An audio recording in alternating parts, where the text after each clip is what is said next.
आयनोकोजी का final plan क्या है, वो अपनी एबिलिटी सबके सामने यूज क्यों नहीं करता एंड वो स्कूल में क्यों आया है। रिसेंटली मुझे एक कमेंट आया जिसमें ये सारे सवाल पूछे गए थे एंड इस कमेंट को पढ़ के मैं भी सोचने लगा कि भाई आयनोकोजी का फाइनल प्लान क्या है, उसका एक्चुअली में गोल क्या है। इसकी वजह से मैंने थोड़ी लाइट नॉवल पढ़ी, वापस से थियरीज पढ़ना स्टार्ट की एंड मुझे पता चला कि आयनोकोजी की सबसे बड़ी जीत यही होगी कि वो हार जाए। क्या बात कर रहे हैं? आई एम श्योर तुम सोच रहे होगे कि भाई तू क्या बोल रहा है, लेकिन इस वीडियो के एंड तक तुम्हें पता चल जाएगा कि आयनोकोजी के 3 सबसे बड़े मेन गोल कौन से हैं एंड उसकी प्लानिंग उसने ईयर 1 की स्टार्टिंग से ही स्टार्ट कर दी है।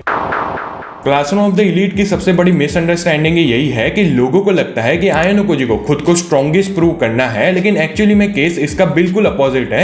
आयनोकोजी को प्रूव करना है कि बाकी लोग भी बहुत ज्यादा स्मार्ट हो सकते हैं। हमें पता है उसका जो बाप है आत्सुओमी, वो व्हाइट रूम को चलाता है। व्हाइट रूम का एक ही गोल है कि वो परफेक्ट ह्यूमन को बनाए एंड वैसे भी उन्होंने आयनोकोजी को बनाया है तो उनके पास एक सक्सेसफुल एग्जाम्पल भी है। तो जो आयनोकोजी का बाप है ना आत्सुओमी, ये तो यही मानता है कि भाई परफेक्ट ह्यूमन तुम क्रिएट कर सकते हो, फ्रेंडशिप मैटर नहीं कर सकते, भाई इमोशन मैटर नहीं करते, जो मैटर करता है ना वो सिर्फ रिजल्ट है। व्हाइट रूम का तो यही मानना है कि तुम किसी भी बच्चे को जीनियस बना सकते हो। उनके पास जीता जाता एग्जांपल आयनोकोजी तो है ही है। जब तक आयनोकोजी नहीं हारेगा तब तक इनकी ये जो आइडियोलॉजी है ना वो कंटिन्यू होती रहेगी। ईयर 2 के वॉल्यूम 11 में जब आयनोकोजी हुरिकिता से बात कर रहा होता है तब वो यही कहता है कि हुरिकिता, मैं चाहता हूं कि तू मुझे आगे जाके हरा दे, तू मुझे सरपास कर दे। ऐसा नहीं है कि भाई आयनोकोजी खुद से हार जाएगा, हुरिकिता को विन देगा, नहीं, वो चाहता है कि हुरिकिता इतनी ज्यादा ग्रो हो, इतनी ज्यादा स्मार्ट बन पाए कि वो खुद से ही आयनोकोजी को डिफीट कर पाए। ऐसा वो क्यों चाहता है? ताकि व्हाइट रूम की ये वाली जो आइडियोलॉजी है ना वही डिस्ट्रॉय हो पाए कि तुम एक परफेक्ट ह्यूमन को क्रिएट कर सकते हो। एंड ये सिर्फ हुरिकिता तक ही लिमिटेड नहीं है। अगर तुम सोचने जाओ तो ईयर 1 से उसने कितने सारे स्टूडेंट की मदद की है, कितने सारे लोगों को आगे लेके आया है। अगर तुम इस बारे में सोचोगे ना तो तुम्हें पता चलेगा कि यस, आयनोकोजी पहले से ही इसके बारे में सोच रहा था एंड ये वाला पॉइंट काइंड ऑफ कनेक्टेड भी है पार्ट 2 से। ईयर 1 के वॉल्यूम 7 में अगर आयनोकोजी चाहता तो वो रियूएन को कंप्लीटली डिस्ट्रॉय कर सकता था, उसको एक्सपेल कर सकता था, लेकिन उसने ऐसा नहीं किया। उसने रियूएन को बचाया, उसको और ज्यादा ग्रो करने की मदद की। ऐसे ही इचिनोजे की क्लास जब अपने लोएस्ट पॉइंट के ऊपर थी, जहां पे कोई भी इचिनोजे के ऊपर बिलीव नहीं कर रहा था, इचिनोजे का खुद का कॉन्फिडेंस भी बहुत ज्यादा लो के ऊपर पहुंच चुका था, तब भी आयनोकोजी उधर जाता है एंड इचिनोजे की मदद करता है। उसकी क्लास की जो पावर होती है उसको रीगेन करने में मदद करता है। लेकिन वो ये सारी चीज करता क्यों है? वो अपने 2 साल लगा देता है सबकी मदद करने में, सबको ग्रो करने में। एंड अगर वो चाहता तो वो सबको सिंपली एलिमिनेट कर सकता था, खुद क्लास ए से ग्रेजुएट कर सकता था, लेकिन उसने ऐसा नहीं किया क्योंकि वो जानता था कि उसको ऐसे स्टूडेंट बनाने हैं जो कि एक दूसरे के साथ कंपीट कर पाए, जो कि बहुत ज्यादा स्मार्ट हो, ताकि इनके बीच की जो राइवलरी है ना वो और भी ज्यादा हीटेड हो जाए, ये लोग और भी ज्यादा सोचने पे मजबूर हो जाए एंड फिर से इनका जो स्मार्टनेस लेवल है वो और भी ज्यादा बढ़ पाए। हाँ, हुरिकिता की क्लास को इससे बहुत ज्यादा नुकसान हुआ, उनके लिए इजी विक्ट्री हो सकते थे, लेकिन आयनोकोजी ने ऐसा नहीं किया क्योंकि वैसे मैंने कहा पार्ट 1 में मैंने तुम्हें नहीं समझाया कि आयनोकोजी यही चाहता है कि कोई नॉर्मल बंदा, नेचुरल स्टूडेंट आके उसको हरा पाए। वो कैसे होगा? ऑब्वियसली कंपटीशन से होगा। अगर वो सबको पहले ही एलिमिनेट कर देता तो कोई भी बचता नहीं उसको एलिमिनेट करने के लिए। ये वाली चीज उसको समझ में आती है ईयर 1 वॉल्यूम 11.5 के अंदर जब वो मानाबू से बात कर रहा होता है। मानाबू का यही मानना था कि कोई भी स्टूडेंट ग्रो कर सकता है ग्रेजुएशन तक एंड किसी भी बंदे का जो नेचुरल टैलेंट होता है ना वो आगे जाके भी कल्टिवेट हो सकता है। इसके बाद आयनोकोजी होता है वो इन सारी चीजों के अंदर इंटरेस्ट लेता है। अगर तुम पहले देखोगे तो आयनोकोजी सिंपली हुरिकिता को कमांड दे देता था,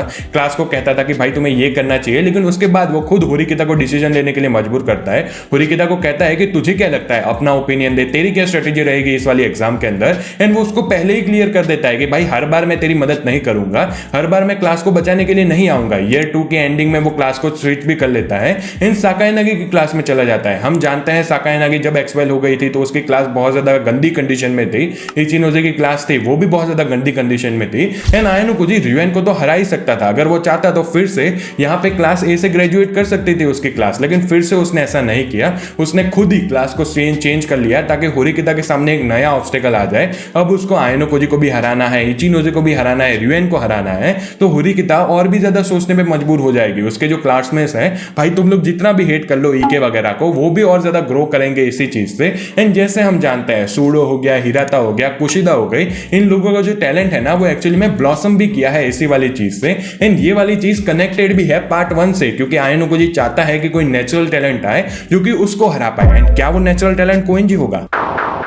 एंड यहीं पे ही इस वीडियो का सबसे फैसिनेटिंग पार्ट भी आता है, क्योंकि अभी तक आयन ओकोजी को कोई हरा नहीं पाया है। तुम एकेडमिक्स में देख लो, अगर आयन ओकोजी चाहे तो 100 आउट ऑफ 100 ला सकता है सारे सब्जेक्ट के अंदर।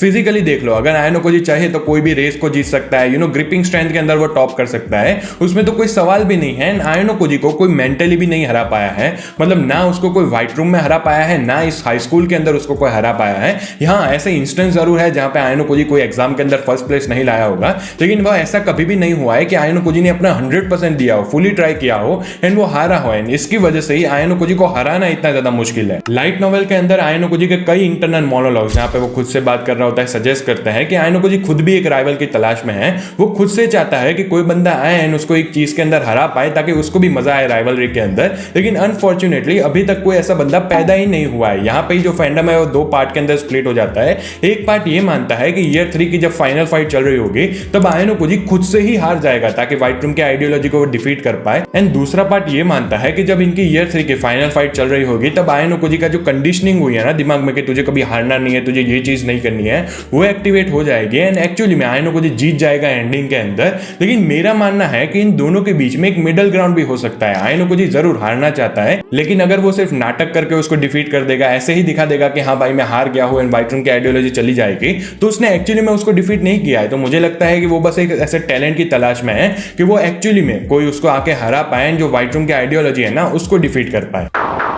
अभी तक मैंने तुम्हें 3 गोल बताए आयन ओकोजी को जिसको वो अचीव करना चाहता है एंड आई एम श्योर वो अचीव कर भी लेगा। लेकिन एक चौथा गोल भी है जो कि उसका बहुत पर्सनल गोल है कि उसको फीलिंग को सीखना है, क्योंकि व्हाइट रूम के अंदर उसको इमोशन सिखाए नहीं गए। पहली बार जब वो हाई स्कूल के अंदर आया तब उसको फ्रेंडशिप के बारे में, लव के बारे में पता चला एंड वो उस इमोशंस को एक्सप्लोर करना चाहता है। यस, अभी तक वो 4 गर्लफ्रेंड को बदल चुका है, बहुत सारी लड़कियों का दिल तोड़ चुका है, लेकिन फिर भी इसका मतलब ये तो नहीं है कि आयन ओकोजी पीछे हट जाएगा। वो अभी भी लव को एक्सप्लोर कर रहा है। जैसे रिसेंट वॉल्यूम में हमने देखा कि उसको फाइनली अपना ट्रू लव मिल चुका है हियोरी का, तो मुझे लगता है कि वो अपनी फीलिंग्स को और भी ज्यादा एक्सप्लोर करना चाहेगा एंड जब ईयर 3 की एंडिंग हो ना उससे पहले एक नॉर्मल ह्यूमन बन के निकलेगा। तो भाई बहुत सारी चीजें हो गई क्लासरूम ऑफ द एलीट के अंदर। मैंने अपनी पूरी कोशिश की एक थियरी बनाने की, बहुत सारी लाइट नॉवेल की समरीज पढ़नी पड़ी, बहुत सारी रिसर्च करनी पड़ी मुझे। तो वीडियो पसंद आया हो तो लाइक जरूर कर देना, ऐसे और वीडियोस देखने हो तो कमेंट्स में जरूर बताना। ऑल्सो एक तुम्हारे साइड से मदद चाहिए, तुम्हें और कौन से टॉपिक में वीडियो पसंद है, मतलब और कौन से एनीमे देखने हैं वो भी मुझे कमेंट्स में जरूर बताना।